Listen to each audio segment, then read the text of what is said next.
بسم الله الرحمن الرحيم، وصلى الله وسلم وبارك على سيدنا محمد وعلى آله وصحبه وسلم تسليما. ربي أطلق لساني وفك رهاني واخرج شيطاني واجعل حديثي لوجهك الكريم لا حديث رياء وسمعة. أحبائي في الله، أعزائي عزيزاتي متتبعي الكرام، مرحبا بكم في حلقة جديدة مع كاتب جديد ومع كتاب جديد في برنامج المتواضع، برنامج في كل بيت سوسي خزانة. هذا أنيس الجليس يحييكم، وبالضبط من قلب مدينة تيزنيت نقول لكم أهلا وسهلا ومرحبا بكم في حلقة جديدة مع كتاب وكاتب جديد. هذه المرة من بلاد أم الدنيا، بلاد الكنانة، بلاد مصر العربية. نضع بين أيديكم كاتبا جديدا سنقدم لكم سلسلته المعروفة والشيقة إن شاء الله، لكي تضعوه في خزانتكم إن شاء الله هنا في المستقبل. نعم، معنا هذه المرة كاتبا ومحاضرا وخبيرا ورئيس ومدير وعالم معروف لدى الصغير والكبير. لديه ما يقارب فوق 20 دبلوما في جميع المجالات، بل اخترع وأسس علوما أخرى تنسب له إلى يومنا هذا. إنه المرحوم الدكتور إبراهيم الفقي. نعم، إنه المرحوم إبراهيم الفقي، هذا الدكتور المعروف عند الغرب قبل العرب. إنه معروف في أوروبا بأكملها، معروف في جميع القارات، بل في جميع الدول العالمية. هناك لقد ألقى محاضرات وألقى دروسا، بل وأسس شركات وأصبح مديرا لها في التنمية البشرية في جميع، بل علم ودرب على يد آلاف وآلاف وآلاف من الناس في مختلف بقاع العالم. نعم، إنه المرحوم الدكتور إبراهيم الفقي. هذه المرة أنصحكم بجميع كتبه، بل هناك كتب سلسلة من الكتب، والحمد لله. والله هذا الكاتب وهذا المحاضر وهذا الرجل العظيم الدكتور إبراهيم الفقي بأسلوبه الرائع، بأسلوبه المتمكن،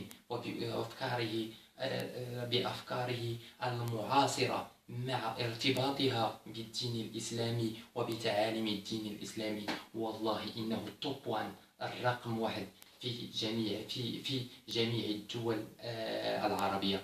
لماذا؟ لأنه جمع بين الدين، جمع بين الأصل وجمع بين العصر، بين الأصل في الدين، في تعاليم الدين الإسلامي، في الأحاديث النبوية الشريفة، في السنة مع القرآن الكريم، ليدمج كل هذا الكنز العظيم في إعطاء نصائحه ودروسه ومحاضراته.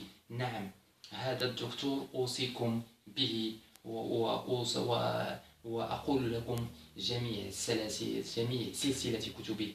لن أقول لكم هذا الكتاب أو هذا أو هذا أو ذاك، وإنما أقول لكم إن استطعتم أن تتوفروا على جميع كتبه، والله ثم والله إنه كنز عظيم، إنه علم عظيم، إنه ستستفيدون فيه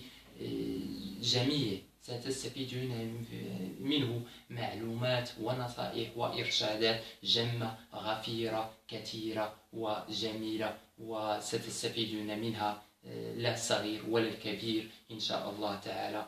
بالنسبة لي أنا شخصيا فقد اقتنيت مجموعة من كتبه، هذه التي لا زالت عندي، والبقية أهديتها لأصدقائي، منها إدارة الوقت.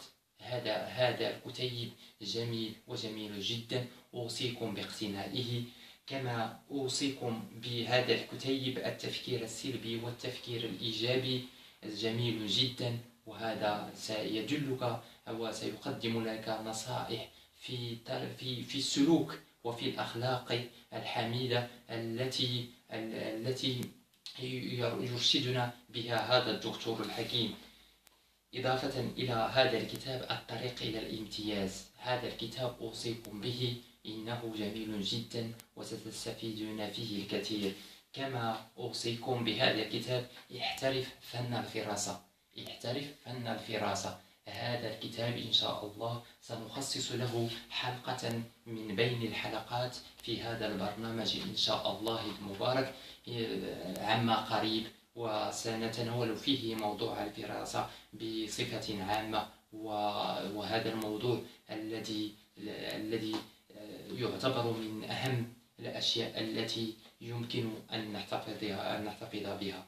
إذن إن شاء الله هذه الكتب هذه الكتب وهناك كتبه الأخرى، منها كيف تكتسب الأصدقاء، إنه كتاب جميل وجميل جدا، أوصيكم إن شاء الله باقتنائه وبوضعه في خزانتكم. هذه السلسلة وهناك سلسلة وهناك كتبه الأخرى أوصيكم به. المهم أنه كل ما كتبه هذا الدكتور وكل ما قدمه لأمتنا العربية بصفة خاصة وللعالم بصفة عامة أوصيكم باقتنائه. بل هناك برامجه عبر اليوتيوب في الانترنت، فيديوهاته موجودة، برامجه موجودة جميلة وجميلة جدا. أوصيكم بتتبعه عبر اليوتيوب وبمشاهدة فيديوهاته الخاصة، والله ستستفيدون منه الكثير إن شاء الله.